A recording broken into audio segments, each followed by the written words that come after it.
Hi friends, అందరికీ good morning అండి. అందరూ బాగున్నారా? నేనైతే బాగున్నాను. ఈరోజు వీడియో ఏంటో మీరు తమ్మునేలో చూసే ఉంటారు కదా. కొబ్బరితో కొబ్బరి జున్ను అయితే తయారు చేశానండి. ఫస్ట్ టైం చేశాను, చాలా బాగా వచ్చింది. వీడియోలోకి వెళ్ళిపోయే ముందు మా వీడియోస్ మీకు నచ్చినట్టయితే వెంటనే లైక్ చేయండి, షేర్ చేయండి, కమెంట్ చేయండి. అట్లాగే సబ్స్క్రైబ్ చేయడం మాత్రం మర్చిపోతుంది ఫ్రెండ్స్. అందరు వీడియోస్ చూస్తున్నారు కానీ ఎవరు సబ్స్క్రైబ్ చేసుకోండి. వీడియో నచ్చితే వెంటనే సబ్స్క్రైబ్ చేసుకోండి. ఫస్ట్ ఒక కొబ్బరి చిప్ అయితే తీసుకున్నాను.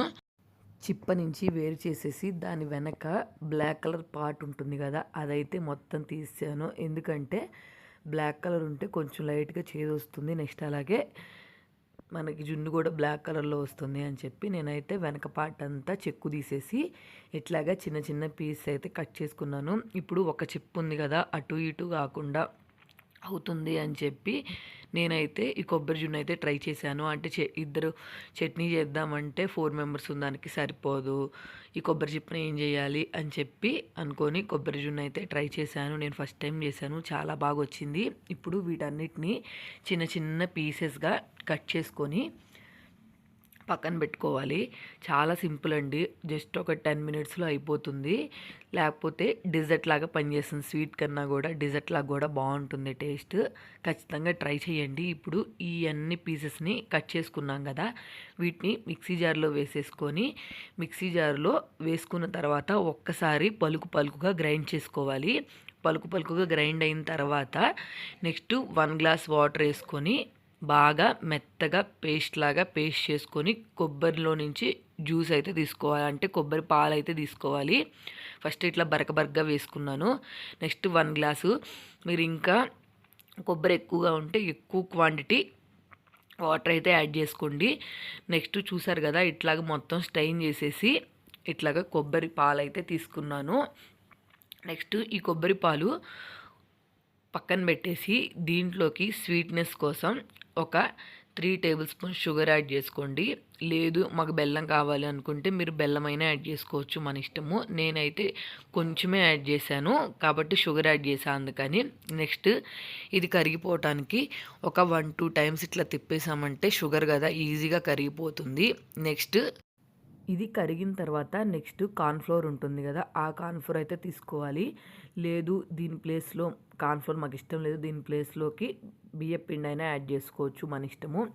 ఇప్పుడు 2 టేబుల్ స్పూన్ కార్న్ఫ్లోర్ యాడ్ చేసిన తర్వాత లైట్గా ఇలాచీ ఉంటుంది కదా, అదైతే నేను దంచి వేయలేదు. మీరు కావాలనుకుంటే దంచి వేసుకోండి. నేనైతే ఇట్లాగా పలుకులుగా ఉంటే కొబ్బరి టేస్ట్ రాకుండా ఉంటుంది అని చెప్పి నేనైతే అంతే వేసాను.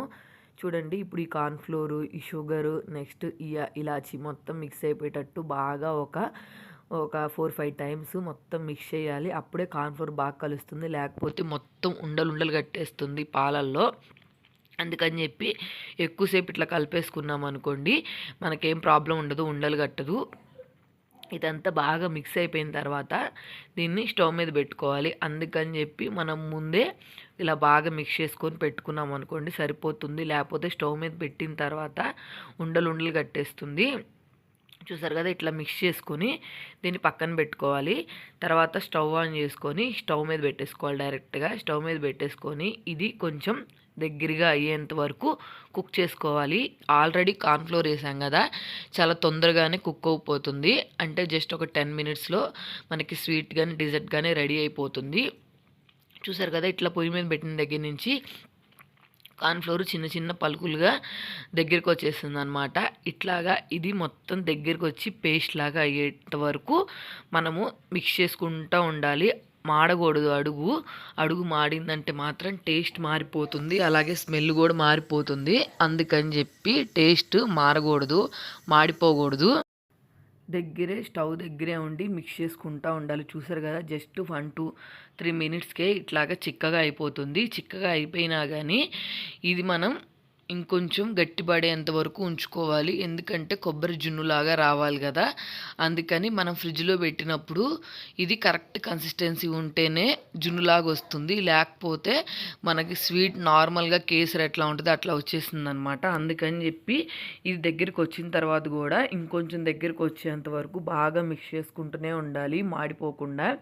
నేనైతే కొంచెమే ఉందని చెప్పి గిన్నెలో పెట్టుకున్నాను, కానీ మీరు కావాలనుకుంటే వేరే గిన్నెలో అయినా పెట్టుకొని చేసుకోవచ్చు, స్టీల్ గిన్నె కాకుండా. రెగ్యులర్గా చేసే స్వీట్సే చేసి బోర్ కొట్టేస్తూ ఉంటుంది కదా, అట్లాంటప్పుడు ఒక్కసారి ఇట్లా ట్రై చేయొచ్చు. నెక్స్ట్ పిల్లలు ఎప్పుడైనా జున్ను కావాలి అని అడిగినా కానీ ఇట్లా ట్రై చేయొచ్చండి. చూసారు కదా, ఇప్పుడు స్టవ్ మీద ఇట్లా థిక్ పేస్ట్ అయ్యేంత వరకు ఉంచి పక్కన పెట్టుకొని ఇది మొత్తం కంప్లీట్గా ఆరిపోయేంత వరకు ఉంచుకోవాలి.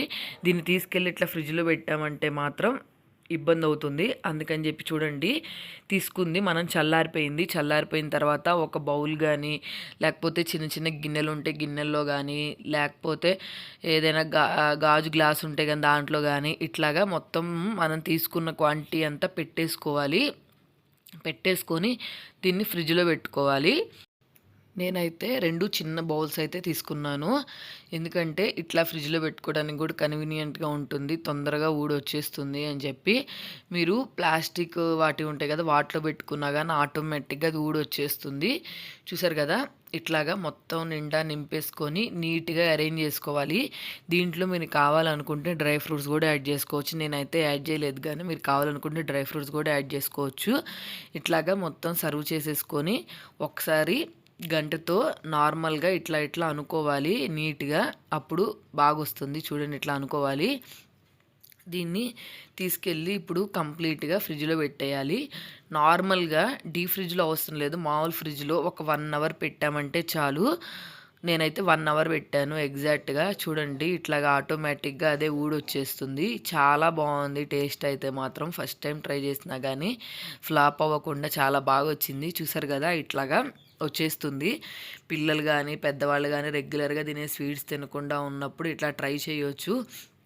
మళ్ళీ మనము ఎప్పుడైనా కొబ్బరి దేవుడి గుళ్ళల్లో కొడితే చాలా ఎక్కువగా ఉంటుంది కదా, అప్పుడు ఏం చేయాలి మనకు అర్థం కాదు కదా, అట్లాంటప్పుడు కానీ ఇట్లా ట్రై చేయొచ్చు. నేనైతే దీని మీద సింపుల్గా ఒక జీడిపప్పు అయితే పెట్టేసి టేస్ట్ చూసేసాను, చాలా బాగుంది. ఒకసారి మీరు కూడా ట్రై చేయండి. చూసారు కదా ఎట్లా అవుతుందో జెల్లీలాగా. ఒకసారి మీరు కూడా ట్రై చేయండి. వైట్ కలర్లో భలే ఉంది.